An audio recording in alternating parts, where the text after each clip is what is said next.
My name is Trey and I'm your host for Dear Men Love God. It is a podcast that focuses on making sure that we as men do better in the world. There's a lot of questions out there on how we are supposed to conduct ourselves. And for any ladies watching, this program is sort of how you should expect men to behave if they genuinely want to follow Christ. Now, that this isn't a program on personalities or vocations. It is merely that in whatever roles we find ourselves in life, that it is conformed to the Christian way of being. And that comes with a lot. It requires not only knowing what is right, doing what is right, but also sharing it in a loving and charitable way towards others. And so, in the last episode, we talked a little bit about dying to sin and killing off that part of ourselves that enjoyed serving what is bad. And we were also reminded not to be ashamed of our past, but to strive to serve what is good, that being Jesus, of course. Know ye not, brethren, for I speak to them that know the law, that the law has dominion over a man as long as it lives. For the woman that has a husband, whilst her husband lives, is bound to the law. But if her husband be dead, she is loosed from the law of her husband. Therefore, whilst her husband lives, she shall be called an adulteress, if she be with another man. But if her husband be dead, she is delivered from the law of her husband, so that she is not an adulteress, if she be with another man. Therefore, my brethren, you also are become dead to the law by the body of Christ, that you may belong to another, who is risen again from the dead, that we may bring forth fruit to God. And so this is a simple allegory using in the context of marriage to describe our place in relation to the law. So essentially, when we are married, and this is still true today, you are loyal to your spouse. There's no room for cheating. It's just 1-to-1.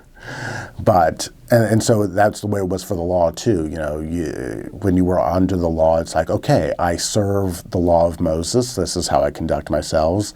And for those who did, then they were in the right. That is what they were called to live under. And so to whatever extent that they did so in the best way possible, I'm sure God was pleased. But, the law had to be killed so that we can establish a new relationship with Christ. And so we no longer have a formal law. And I wanted to talk a little bit about the catechism, because I'm sure some people would be confused and thinking, is that not law? Well, no, not really. It is a catechism of the church teaches, because when you pour through the Bible, we are given clear instruction on how to live in a Christ-like fashion. And so, instead of reinventing the wheel, we have teachings of the church that, tell us what right looks like. Now, these are not formalized things. And that the only way you could equate something like the catechism to the law of Moses would be to say that, okay, under Penal Code 44-5, whatever, name the sin, now that you've committed this, you're going to spend a year in jail, pay a $2,000 fine, and that be that.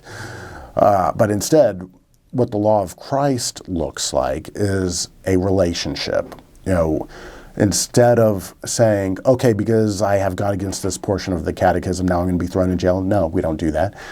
We say that because you have offended God the Father, you have sinned against him, we're going to give you, we have these outlets for you to cleanse yourself of that sin, to remove the stain of it. So, we have baptism for our original sins, and then reconciliation for the sins we commit thereafter.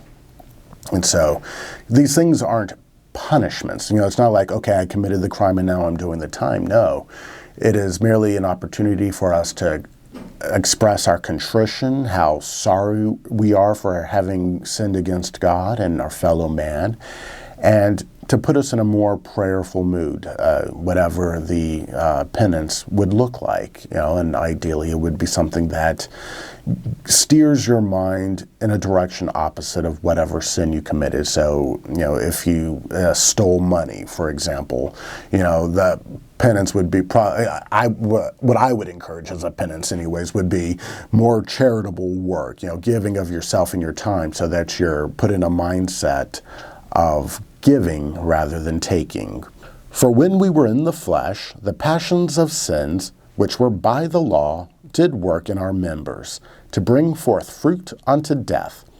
But now we are loosed from the law of death, wherein we were detained, so that we should serve in newness of spirit, and not in the oldness of the letter. What shall we say then? Is the law sin? God forbid. But I do not know sin but by the law. For I had not known concupiscence, if the law did not say, Thou shalt not covet. So the law isn't sin, but it gives us an awareness of sin. It is basically the physical manifestation of having eaten the forbidden fruit. We now know that because of our fallen natures, that particular things are bad.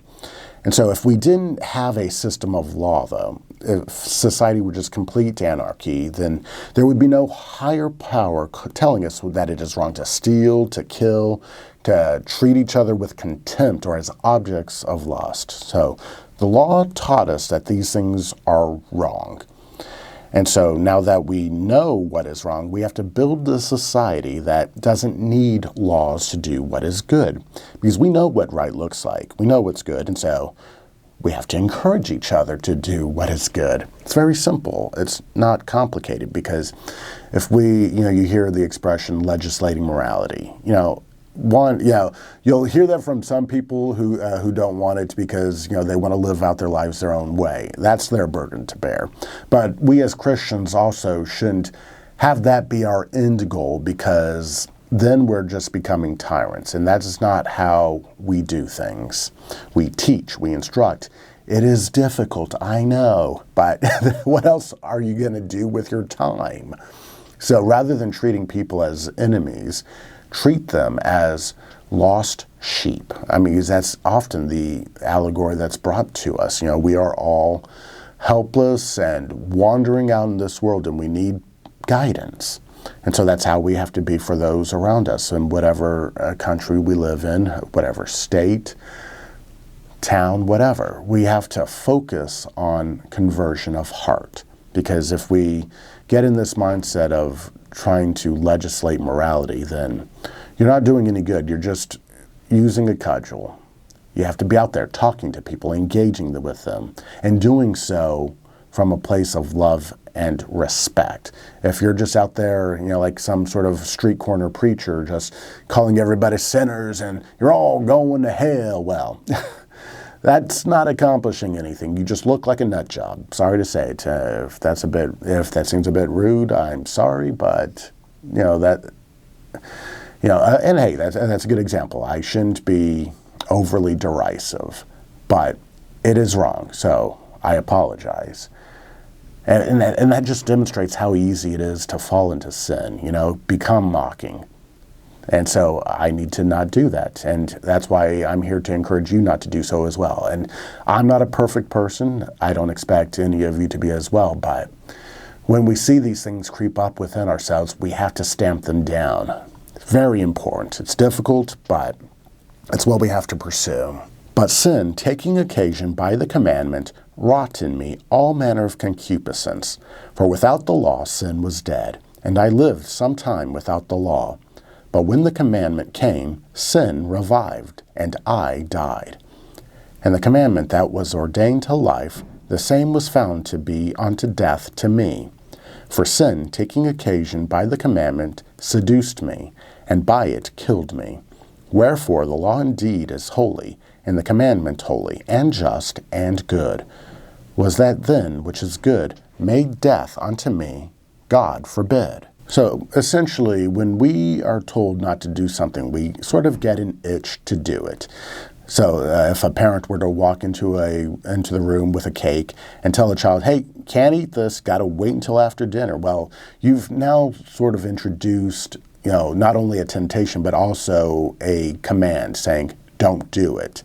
And who knows? Maybe that was just me. Maybe I was a greedy child and just really loved sweets. But when you get that temptation put in front of you, you really want it, because to a certain extent, knowledge of a thing is what disposes us to engage in sin in some way.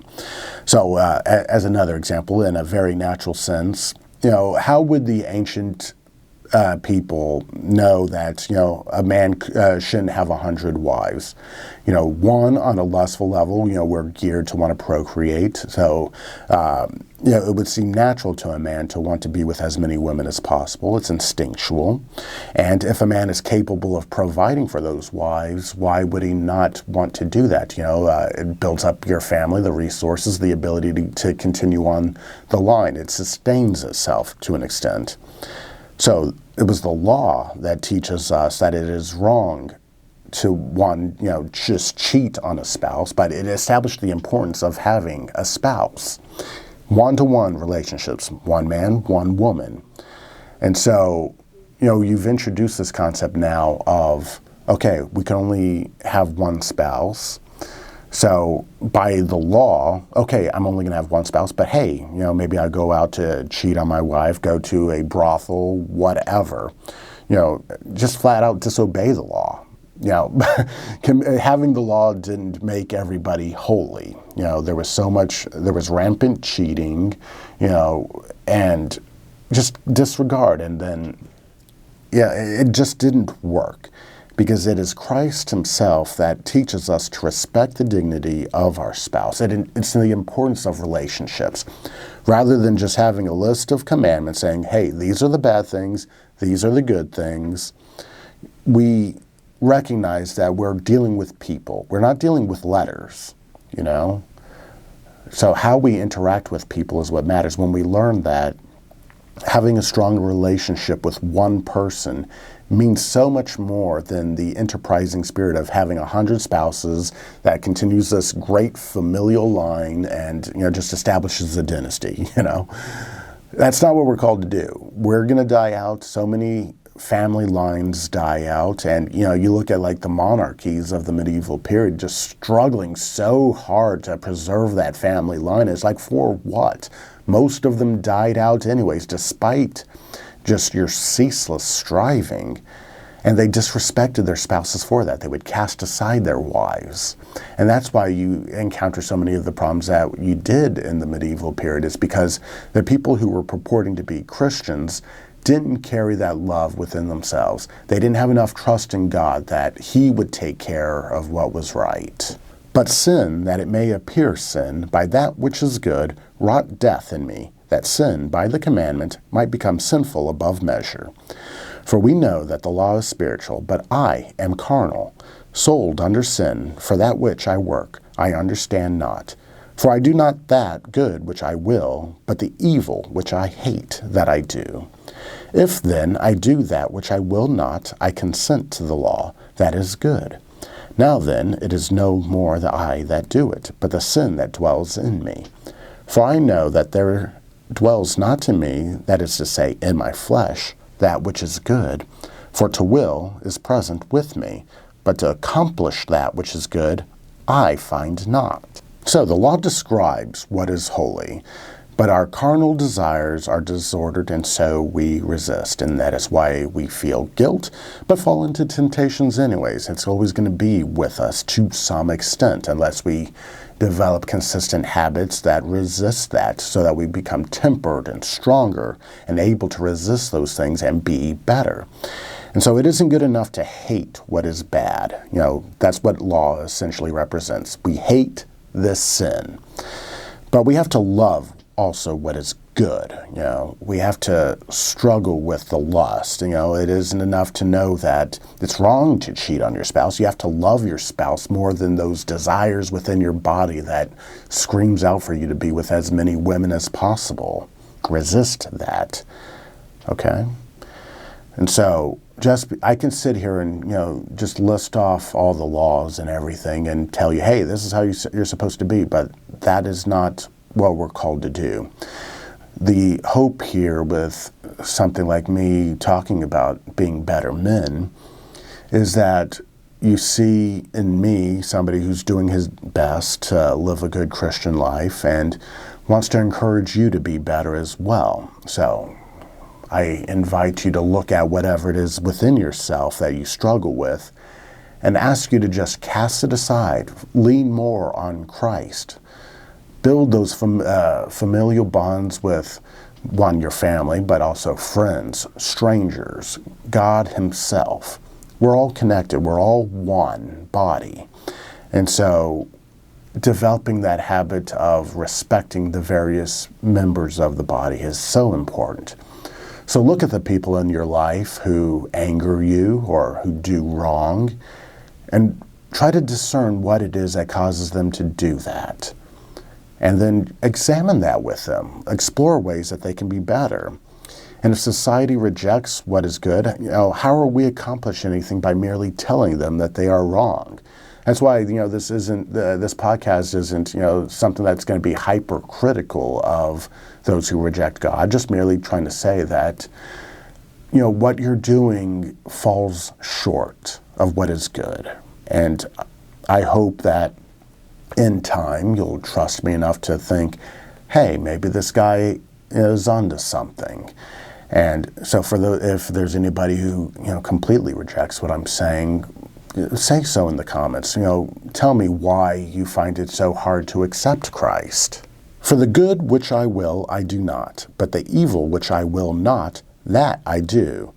Now if I do that which I will not, it is no more I that do it, but sin that dwells in me.